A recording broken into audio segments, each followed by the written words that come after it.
আসসালামু আলাইকুম, welcome to the channel নিহালন্দাগো।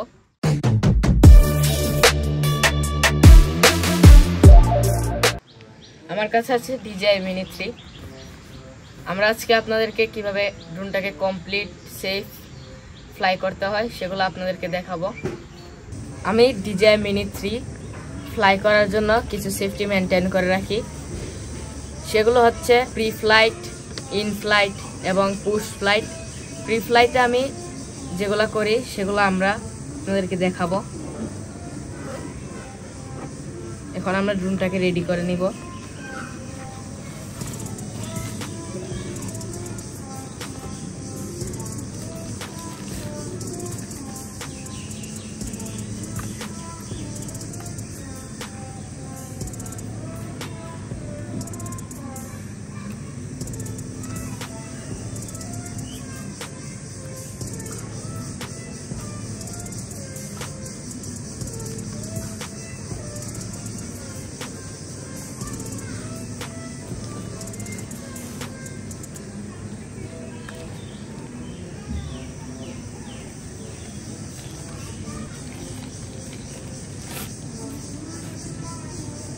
Charging hub থেকে একটা ব্যাটারি বের করে নিয়ে দেখে ইনস্টল করব ড্রোনের মধ্যে।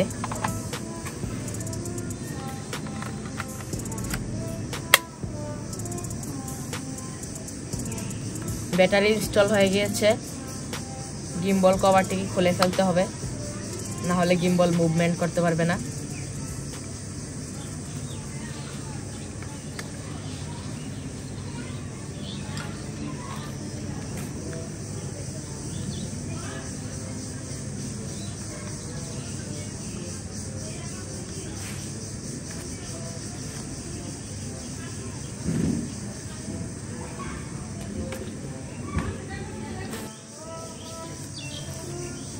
এখানে আমাদের রিমোটটি আছে,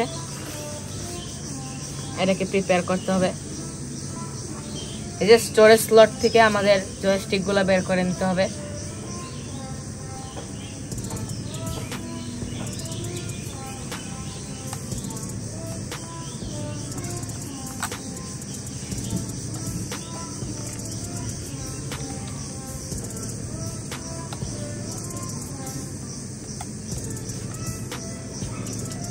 ক্ল্যাম্পটাকে এক্সটেন্ড করে এর মধ্যে মোবাইলটা ইনস্টল করতে হবে।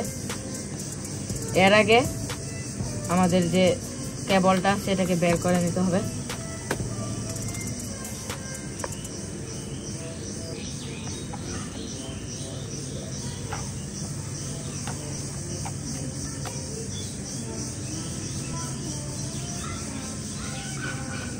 কেবলটিকে মোবাইলের সাথে কানেক্ট করতে হবে।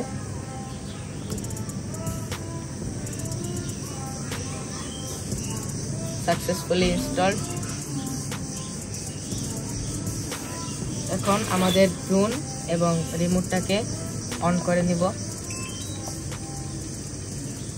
রিমোট অন হয়ে গিয়েছে এবং মোবাইলটা চার্জও হওয়া শুরু হয়েছে।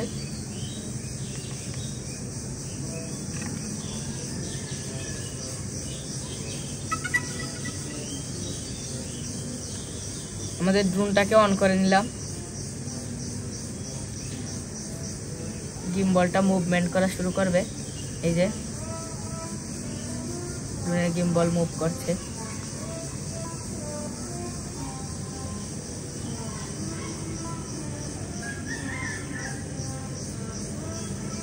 ড্রোনটা রেডি। এই অবস্থায় ড্রোনটাকে ফ্লাই করা যায়, সবাই এটাই করবে। আমি এটার নিরাপত্তার সাথে কিছু জিনিস চেক করে নিব।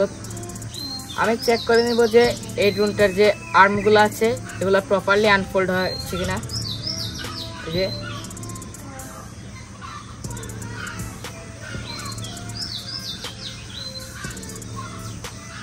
সব আর্মই ঠিকভাবে আনফোল্ড করা হয়েছে।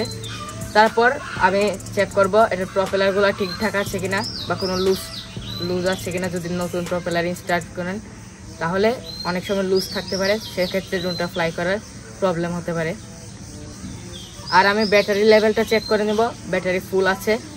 লো থাকলে চার্জ করে নেবেন, তাইলে ভালো হবে, ড্রোনটা ফ্লাইট করার জন্য এনাফ চার্জ পাবে। তারপর চেক করব গিম্বলের যে নিচে একটা রাবার থাকে সেটা খুলে ফেলা হয়েছে কিনা, এটা খুলে ফেলা হয়েছে, এবার কভারটাও খুলে ফেলা হয়েছে। তারপর চেক করতে হবে যে ড্রোনের যে জিপিএস সিগন্যালটা থাকে এটা ঠিক আছে কিনা। জিপিএস এখন ঠিকঠাক আছে, টেক অফ পারমিটেড, এটাকে চেক করে নিতে হবে, নাহলে ড্রোনটা ফ্লাই করবে না। তারপর আরেকটা জিনিস চেক করা ভালো, সেটা হচ্ছে ড্রোনের যে এসডি কার্ডটা আছে এটা ইনসার্ট করা আছে কিনা। ড্রোনের এসডি কার্ডটা ইনসার্ট করা না থাকলে নো এসডি কার্ড একটা কোশ্চেন আছে সেটা দেখাবে, ইনসার্ট করা থাকলে এসডি কার্ডের যে স্টোরেজটা সেটা শো করবে আপনাদেরকে। আর আরেকটা জিনিস চেক করতে হবে যে রিমোট কন্ট্রোলারটা কানেক্ট আছে কিনা আপনার মোবাইল ফোনের সাথে অথবা ড্রোনের সাথে। ড্রোন রেডি, এটা ফ্লাই করার জন্য রেডি, আমরা এটাকে ফ্লাই করব।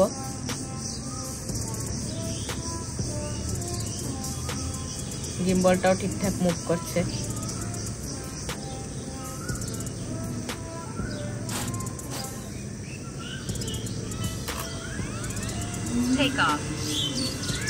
এই যে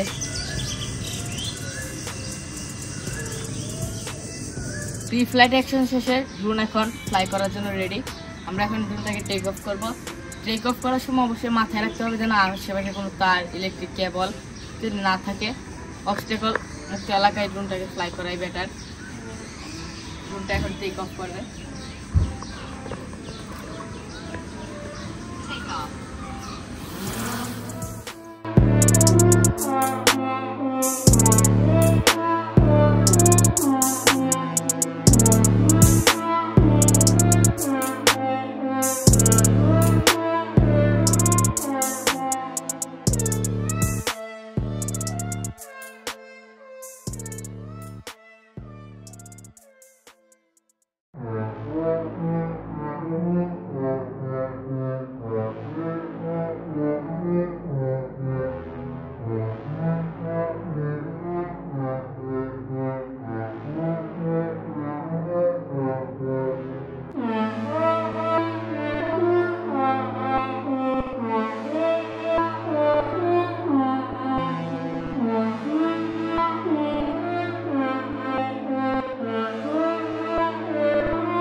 ড্রোনটা এখন ইনফ্লাইটে আছে। ড্রোন ইনফ্লাইটে থাকার সময় আমি কিছু অ্যাকশন নেই, সেগুলো হচ্ছে আমি চেক করি এখানে কোনো টাওয়ার, মোবাইল টিভির ইত্যাদি টাওয়ার আছে কিনা, বা কোনো কেবল আছে কিনা, অথবা high tension power line mast আছে কিনা। কারণ high tension power line mast অনেক লম্বা হয়, সেখানে ড্রোন ক্রাশ করতে পারে। আর আমি চেক করি যে এটার সিগন্যাল ঠিক আছে কিনা, কোনো ইন্টারফারেন্স আছে কিনা সিগন্যালে, সেগুলো ঠিক রাখতে হয়। আর গিম্বল মুভমেন্ট হচ্ছে কিনা এগুলো ঠিক রাখতে হয়। গিম্বল মুভমেন্ট না হলে দেখা যাচ্ছে যে ড্রোন উড়িয়ে আনলেন, এটার ফুটেজটা ভালো হয় নাই, এগুলোর দিকে খেয়াল রাখি।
আমাদের ড্রোনটা ল্যান্ড করলো, খুব সুন্দর একটা সাকসেসফুল ফ্লাইট করলো। আমাদের ড্রোনটা সেফলি ফ্লাই করে আসলো এবং সাকসেসফুল একটা ফ্লাইট হলো। ড্রোন একটা সাকসেসফুল ফ্লাইট করার পরে অনেক কিছু খেয়াল রাখতে হয়, এগুলোকে আমি পোস্ট ফ্লাইট অ্যাকশন বলি। ড্রোনটা পোস্ট ফ্লাইট অ্যাকশন অর্থাৎ পোস্ট ফ্লাইট অ্যাকশন চলাকালীন সময় আমি কি করি, ড্রোনটা ফ্লাই করার সময় যে পোকাগুলো আছে সেগুলোর সাথে বাড়ি খায়, এই যে প্রপেলারগুলো যে আছে এর মধ্যে আঘাত হয়ে পোকামাকড় মারা গিয়ে এটার গায়ে লেগে থাকে, এগুলোকে পরিষ্কার করে নিতে হবে। আর ড্রোনের যে ব্যাটারিটা আছে এটাকে খুলে আলাদা করে রেখে দিতে হবে। এটা অনেক গরম হয়ে থাকে, এটাকে কিছুক্ষণ আলাদা রেখে দিবেন। তারপর আপনারা চার্জিং হাবে লাগিয়ে এটাকে চার্জ করবেন। চার্জিং হাব না থাকলেও এই যে এখানে যে পোর্টটা আছে এটার মধ্যে কানেক্ট করে আপনারা চার্জ করে নিতে পারবেন। ফুল চার্জ করে এটাকে আলাদা করে রাখবেন, তাহলে কি হবে, ব্যাটারিটা ডিসচার্জ হবে না এবং ব্যাটারিটা ড্যামেজও হবে না। ড্রোনের পাখাগুলো আপনারা ফোল্ড করে রাখবেন।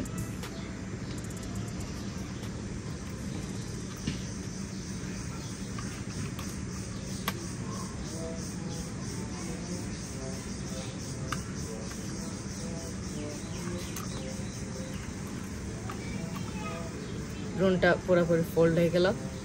যে গিম্বল কভারটা আছে সেফটির জন্য সেটা লাগিয়ে নিব।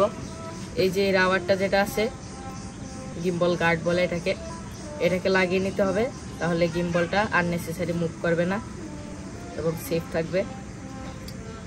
আর এই গিম্বল কভারটাও লাগিয়ে নিতে হবে, তাহলে সবচেয়ে বেস্ট।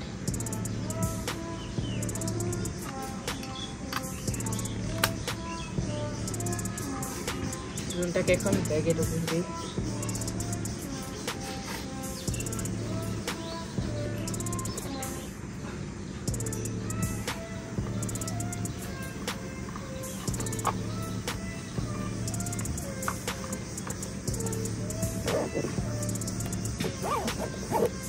আশা করি আপনাদের ভিডিওটি ভালো লেগেছে। যদি ভিডিওটি ভালো লেগে থাকে তাহলে আমাদের ভিডিওটিতে লাইক করবেন এবং চ্যানেলটিকে সাবস্ক্রাইব করে আমাদের পাশে থাকবেন। Thanks for watching, by.